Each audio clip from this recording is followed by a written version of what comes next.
Hello everyone, welcome back to solid movie stuff. నేను మీ SRB కంటెంట్లోకి వెళ్ళిపోదాం. వారణాసి మూవీకి సంబంధించి వారణాసి టు ద వరల్డ్ అని ఒక ట్రైలర్ని నవంబర్లో రిలీజ్ చేశారు.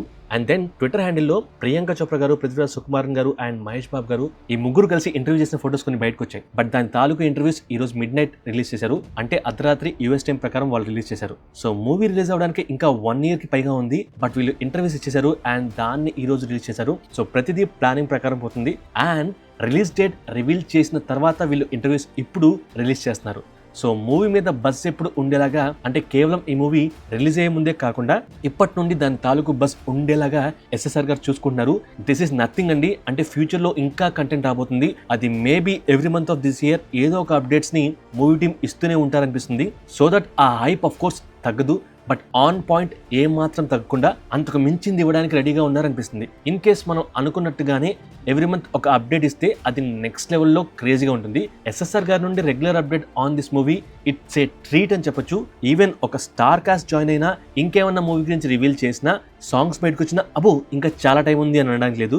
మేబీ ఇలా అప్డేట్స్ తో పాటు 6 months లో ట్రైలర్ కూడా, ఫస్ట్ ట్రైలర్ రావచ్చేమో. అండ్ దానికంటే ముందు అఫీషియల్ టీజర్ కూడా రావచ్చు. అంటే నవంబర్ లో వచ్చిన ఓన్లీ చూపించే టీజర్ కాకుండా రియల్ పీపుల్ తో మేబీ డైలాగ్ వర్షన్ ఆర్ అది లేకపోయినా దాని స్కేల్ ని చూపిస్తూ, అంటే కంప్లీట్ విఎఫ్ఎక్స్ అయిన ఒక షార్ట్ ని వదిలిన వరల్డ్ మొత్తం దాని గురించి మాట్లాడుకుంటారు. సో టీజర్ అంటే చూపించాల్సిన అవసరం లేదు, కొద్దిగా అలా టీజ్ చేసి వెళ్ళిపోతే చాలు. టీజర్ అనే దానికి ఆ వర్డ్ కి జన్మ సార్థకం అయిపోతుంది, అంటే జస్టిఫికేషన్ లాగా. And first trailer, then songs, second trailer, then pre release stuff, Hollywood directors తో మీటప్ అండ్ ఇంటర్వ్యూస్ లాగా ఇలా చాలా ఆస్పెక్ట్స్ ఈ ఆర్డర్ లో కాదు ఒక ఆర్డర్ లో పెడితే మూవీ బస్ ఇంకా పెరిగి ఎప్పుడెప్పుడు చూస్తాము అని అనిపిస్తుంది. మెయిన్ గా వెస్టర్న్ ఆడియన్స్ ని వెయిట్ చేయించేలాగా చేస్తుంది. సో మెయిన్ గా టీజర్ ట్రైలర్స్ చాలు. ఇప్పటికే చాలా మందికి ఈ మూవీ వస్తుందని తెలుసు. ఇంకా కోర్ ఆఫ్ ద విలేజెస్ వరకు రీచ్ అవ్వాలి. ఆ హైప్ ఎలా ఉండాలంటే విలేజ్ వాళ్ళు కూడా ఎప్పుడెప్పుడు చూస్తాము అని ఈ ఒక్క మూవీ కోసం వెయిట్ చేసేలాగా కంటెంట్ ని రెడీ చేయాలి. సో అటు వెస్టర్న్ ఆడియన్స్ అండ్ ఇటు చిన్న పల్లెటూరులో కూడా ఈ మూవీ కోసం వెయిట్ చేసి చూస్తే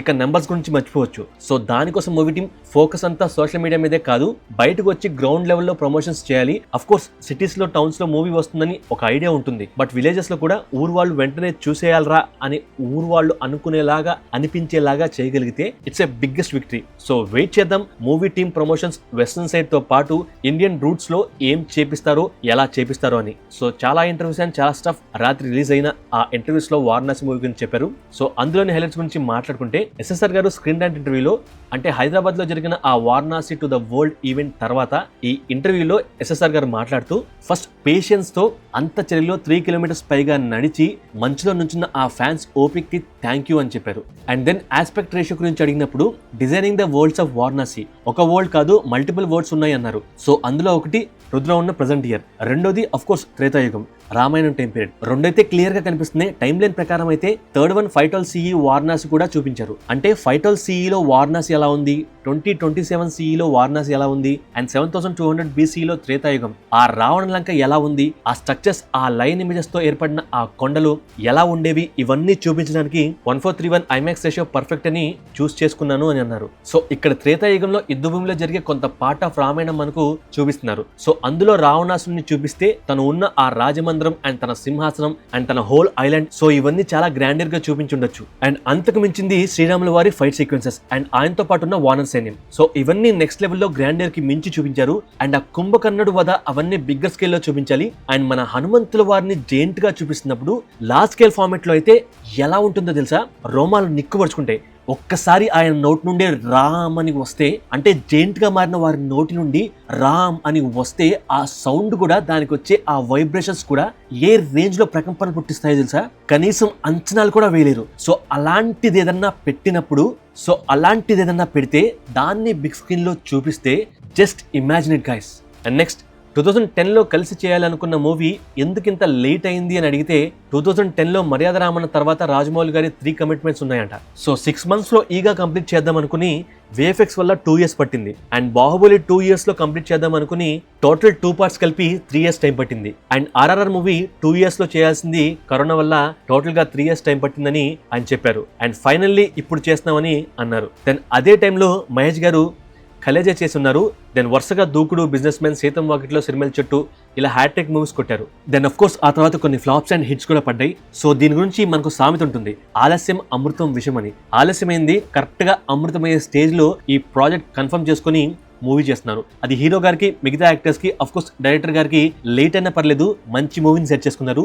సూపర్. నెక్స్ట్ ప్రియాంక చోప్రా గారి గురించి మాట్లాడుతూ తను ప్లే చేసిన క్యారెక్టర్ గురించి చిన్నగా రివీల్ చేశారు. అఫ్ కోర్స్ పోస్టర్ లో చీర కట్టుకొని గన్ పట్టుకొని ఫైట్ చేస్తున్నారని క్లియర్ గా కనిపిస్తుంది. దాని అర్థం ఏంటంటే రాజమౌళి గారు క్లియర్ గా ఇంటర్వ్యూలో చెప్పారు, so Mandakini a bunch of people ని ఈజీగా హ్యాండిల్ చేయగలదు, అంటే తను చాలా ఈజ్ తో ఫైట్స్ ఈ మూవీలో చేస్తుంది అండ్ అలాగే వల్నరబుల్ కూడా అని అన్నారు. అంటే బలహీనంగా కూడా కనబడడం, అంటే కొన్ని ఆస్పెక్ట్స్ లో తను సూపర్ స్ట్రాంగ్ గా ఉంటుంది, బట్ కొన్ని విషయాల్లో తను వీక్ గా ఇన్ టర్మ్స్ ఆఫ్ ఎమోషన్స్ తనను హర్ట్ చేస్తాయని అంటున్నారు. సో ఆ రెండు ఆస్పెక్ట్స్ తను బాగా హ్యాండిల్ చేస్తుంది అని మందాకిని క్యారెక్టర్ గురించి ఎస్ఎస్ఆర్ గారు చెప్తున్నారు. సో ఎమోషన్ అంటే మేబీ రుద్ర గురించి వచ్చేమో. సో ఆ పోస్టర్ లో ట్రెడిషనల్ గా ఉంటుంది, ఒక నార్మల్ అమ్మాయి ఉండే ఎమోషన్స్ అన్ని ఉంటాయి అండ్ అదే టైంలో ఫ్లిప్ సైడ్ లో తనలో ఇంకో యాంగిల్ దేన్నైనా ఎదిరించగల సత్తా ఉన్న శివంగి అని చెప్తున్నారు. సో అన్ని కలగలిపిన స్త్రీ ఆ మందాకిని అని చెప్తున్నారు. అండ్ నెక్స్ట్ మూవీ లెంత్ ని కూడా డైరెక్ట్ గా రివీల్ చేశారు. అరౌండ్ 200 minutes ఉంటుందా అంటే 3 hours 20 minutes లెంత్ ఈ మూవీ ఉంటుందా అని అడిగితే డెఫినెట్లీ 3 hours లెంత్ ఉంటుంది అని అన్నారు.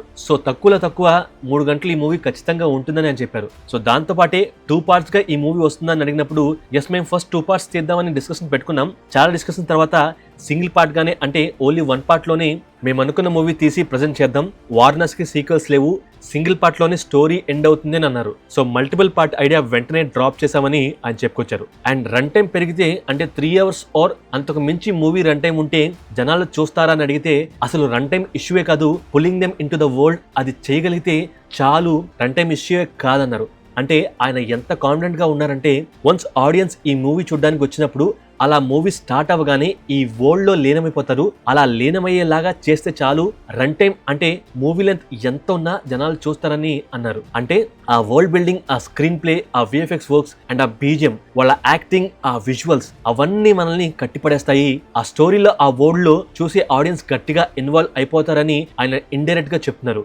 Just imagine guys, Varanasi movie ఏ రేంజ్ లో ఎస్ఎస్ఆర్ గారు తీస్తున్నారు. సో ఆయన మాట్లాడిన మాటల వెనకాల ఇలాంటి మీనింగ్ ఉంటుందేమో అని అనిపిస్తుంది. ఒకవేళ ఆ రేంజ్ లో మనం అనుకున్న దానికంటే నెక్స్ట్ లెవెల్లో ఆ world building and that pull into the story and that మూవీకి ఉంటే జస్ట్ ఇమాజిన్ ఇట్. నంబర్స్ అంటే నేను ప్రీవియస్ వీడియోలో ప్రెడిక్ట్ చేసిన నంబర్స్ చాలా చాలా చిన్నగా కనిపిస్తాయి. Hoping for it. And next ఇది చాలా ఇంట్రెస్టింగ్ క్వశ్చన్. ప్లాట్ గురించి లైట్ గా హింట్ ఇచ్చిన డీటెయిల్ అనుకోండి. Varanasi to the world 2027 common ఎరాని చూపించారు. వైటల్ సిఈ 7200 BCE అని చూపించారుగా. సో అది ఎలా ఉంటుంది, లీనియరా లేక నాన్ లీనియరా అని అడిగితే అంటే ఫస్ట్ 2027లో చూపిస్తారా లేక ఆర్డర్లో పెడతారా లేక మధ్యలో అలా వచ్చి అవి పోతా ఉంటాయా అని అడిగితే ఇప్పుడు నేను చెప్పలేను, బట్ ఫ్యాన్ థియరీస్ బిల్డ్ చేయడం కోసం అలా ఓపెన్ గా వదిలేశానని అన్నారు. అండ్ ఇండియన్ మిథాలజీ గురించి తీస్తున్నారు, ఎస్టర్ ఇయర్ స్టోరీస్ తీస్తున్నారుగా, ఎలా బ్యాలెన్స్ చేస్తున్నారని అడిగినప్పుడు ఇది ఎస్టర్ ఇయర్ స్టోరీస్ కాదు, అంటే ఎప్పుడో జరిగిన కథలు కాదు, ఇప్పటికీ మా మైండ్ లో మాతో పాటు ప్రవహిస్తున్న గాథలు, just like blood in the veins, నరనరాల్లో ప్రవహించే రక్తం లాగా ఈ స్టోరీస్ మా మైండ్ లో ఉన్నాయి. సో ఈ ఇతిహాసాలు మా చైల్డ్హుడ్ నుండి మాకు తెలిసినవి.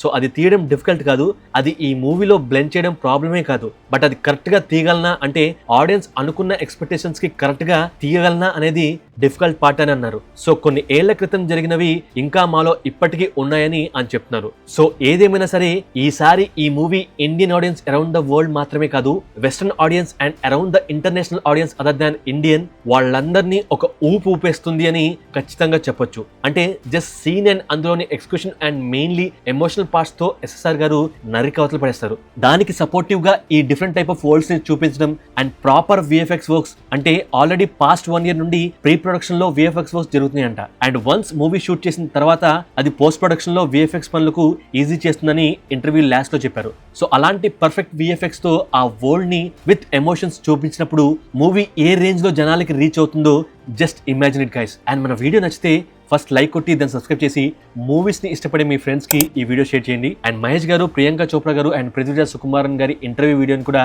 క్రాక్ చేసి డీటెయిల్స్ వెతికి ఇంకొక వీడియోతో మళ్ళీ కలుద్దాం. Thank you, love you all.